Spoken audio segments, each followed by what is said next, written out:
अस्सलाम वालेकुम दोस्तों, की हाल चाल है जनाब। तुसीं देखदे पे हो अपना देश पंजाब टीवी ते मैं तुहाडा मेज़बान मोहम्मद नदीम खरल। सब तो पहले अपने चैनल को करना है सबसक्राइब ते बेल आइकन ते क्लिक करना है। एक अच्छी ते बेहतरीन वीडियो का नोटिफिकेशन हमेशा की तरह वीरां भरावां ते सज्जणां नूं मिलता रहे। अज जिहड़ी मझ असीं लैके हाज़र होए हैं एक खासुल खास रथ ब्लड लाइन दे विचों है, रथां दे घर दी जनाब मझ है। वीरां दे सामने इंशाअल्लाह वीरां नूं शौक करावांगे।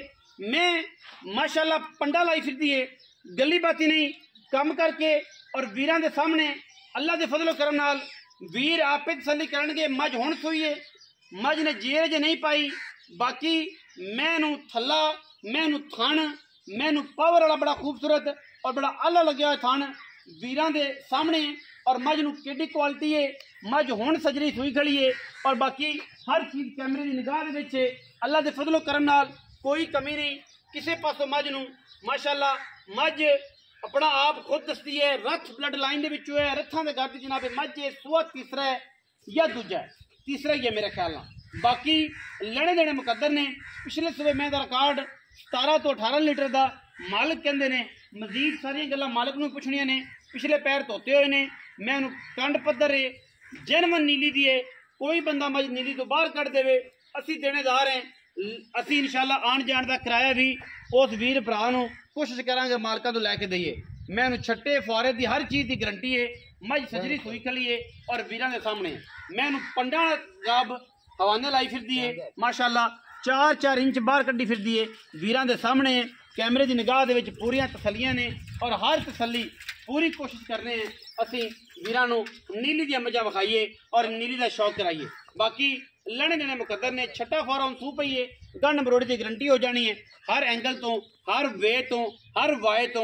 माशाअल्लाह बड़ा खूबसूरत तरीन जानवर है और क्वालिटी दे विच एक नंबर है। माशाअल्लाह अल्लाह दे फजलो करम नाल कैमरे की निगाह दे विच पूरियां तसलियां ने और अलहमदुलिल्लाह अल्लाह दे फजलो करम नाल ये जियां मई आम नीली दियां घट लभदियां ने, किसी पासों मैं खुटी नहीं माशाअल्लाह। और अल्लाह दे फजल नाल ये मैं पूरी नीली दी है और पूरी क्वालिटी वाली इंशाअल्लाह। ये विच कोई किसी किस्म का वादा घाटा नहीं है। लेने देने मुकद्दर ने इंशाअल्लाह। साडी कोशिश ये है कि जिथे मर्जी मैं उठा लो, मैंने 4-4 5-5 इंच बाहर कट देना है। ये गल है मैं को हवाना ही माशाअल्लाह इन्ना है कि पुछन दसन की लोड़ कोई नहीं। और बरीक मैं एडी कि माशाअल्लाह रह रब दा ना अल्लाह दे फजल नाल सिर टिंगरी वाला काठा विच अखां कालियां गिट गिट पशम मैं दे उत्ते और मैं पूरी नीली दी अलहमदुलिल्लाह। कोई ये वादा घाटा नहीं। थम्मा वर्गे मझ नूं पैर, नस्ली पूरी, खानदानी पूरी, रुक रुक दा खूबसूरत थन। और मैं माशाअल्लाह हर एंगल तो अल्लाह के फजलो करम नाल हर जाविये तो मैं पूरी जनाब बनी हुई है माशाअल्लाह। रथां दे घर दी जनाब मझ है, रथ ब्लड लाइन तो है, सूआ मैनू तीसरा मगर मैं कट्टा है और मैं पूरी ये कट्टा भी इससे ब्लड लाइन का माशाअल्लाह। अगर मैं दी क्वालिटी और नस्ल की गल करिए तो हज़ारा मई विचों कदे इस तरह की मई पैदा होंदियां ने, क्योंकि अपना देश पंजाब टीवी ने हमेशा नीली बार दे खूबसूरत और बेहतरीन जानवर हमेशा वीरां दी तवज्जो का मरकज बनाए ने। कैमरे की निगाह दे विच पूरी तसलियां करवा रहे हैं और इंशाअल्लाह मैं दी पूरी क्लास विखाते पे हैं। किंगरी वाला सिर मैं अखां कालियां गिट गिट पशम और मैं पूरी वलैती है। अल्लाह के फजलो करम नाल साडी कोशिश होंदी है कि असीं अच्छे जानवर लैके आइए और मई पूरियां नीली दियां विखाइए जिहदा विच कोई वादा घाटा ना हो। मगर मैं तो कट्टा जी सजरी सुई है और हुण मैं जिहड़े अजे तक जेर पानी है यह जनाब कट्टा पिछे पे है, तसल्ली कर लेनी माशाअल्लाह।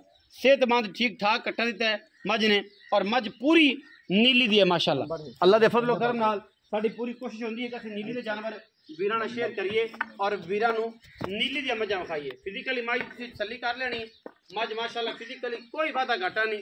अल्लाह दे फजलो करम नाल पूरी वलैती और पूरी मैं इंशाअल्लाह वीरां नूं पूरा शौक करावांगे। मई दा मुल मार्केट च बड़ा तेज़ है अजकल, लेकिन असी पूरी कोशिश करने हैं कि मई अच्छे रेट च मुनासिब रेट च वीरां नूं शौक करवाइए और मई पूरियां नीली दियां विखाइए जिहदे विच कोई दो राय किसी किस्म की ना होवे। और मैं इंशाअल्लाह जिथे मर्जी खलवा लो फुट बाहर कढ़ देंदी हवाना। कैमरे की निगाह दे विच पूरियां तसलियां ने। बाकी इंशाअल्लाह मैं पूरी चरण वाली पूरी दरिया दी और माशाअल्लाह पूरी खानदानी है। रथां दे घर दी मझ साबित ना होवे, 1 रुपया नहीं लेना, मझ फ्री और मझ दियां गल्लां भी फ्री, आन जान का किराया फिर तीसरा सूआ है। और इंशाअल्लाह अल्लाह के फजलो करम नाल ये जनाब प्योर नीली दी है और ये कोई किसी किस्म का फर्क कोई नहीं माशाल्लाह पूरी क्वालिटी दे विच एक नंबर मझ है माशाल्लाह और पूरी जवान और पूरी खूबसूरत हर एंगल तो हर लेवल तो जनाब क्वालिटी वाली जनाब झोटी है और वीरां के सामने अज इंशाल्लाह तोहफा लैके हाजिर होए हैं गली बातें नहीं इंशाल्लाह काम करके मैं किंगरी वाला शेर ते नीली दी मैं अलहमदुलिल्लाह आओ हाँ जी बुजुर्गो छोटी इतने मेरे को इतने आ इस पासे अस्सलाम वालेकुम जी चाचा जी की हाल सेहत तबीयत ठीक है खैर मेरे की ना है मोहम्मद अशरफ चाचा अशरफ मैं केस घर बार भाई वाले दी उथों रत्थां दे घर दी मैं साबित ना होई उथों ते फिर वापसी हटा लेनी पूरी घर बार दी तसल्ली करनी पैनी खाली इमरान रात दे भाई वाले अच्छा जी हां जी रत्थां दे घर मैं सुआ किनवा हुआ तीजा सुआ मगर कट्टा सू हुन सुई है छट्टे फोरे दी गारंटी हर शहर पिछले सुबह दूध दस्ते पे 16-17 किलो करती रही हुन को शेर वध सी करती ते नहीं अच्छा की मोहब्बत प्यार वाला मुल चाचा अशरफ 5,70,000 रुपया मुल कर दे पक्की गल करो एको बतरियां वाले चाचा बतरियां पक्की गल है कोई आपका लाल गोल कर खुदा छाड़ दे 10,000 और कोई चाहत कर मैं थोड़ी जी तीसरे 5.5 पूरा हो जाए 5.5 लाख रुपया जी बता थोड़े सामने है सीधा बंदा है घरेलू बंदा है 5.5 लाख रुपया जनाब आंदे ने मैं कोशिश करांगा कि ये लाड प्यार करिए मोहब्बत करिए वीडियो अच्छी लगी वीडियो लाइक करना है शेयर करना है कमेंट करना और अपनी राय ना सानू जरूर आगाह करना है पाकिस्तान जिंदाबाद पाक आर्मी हमेशा जिंदाबाद।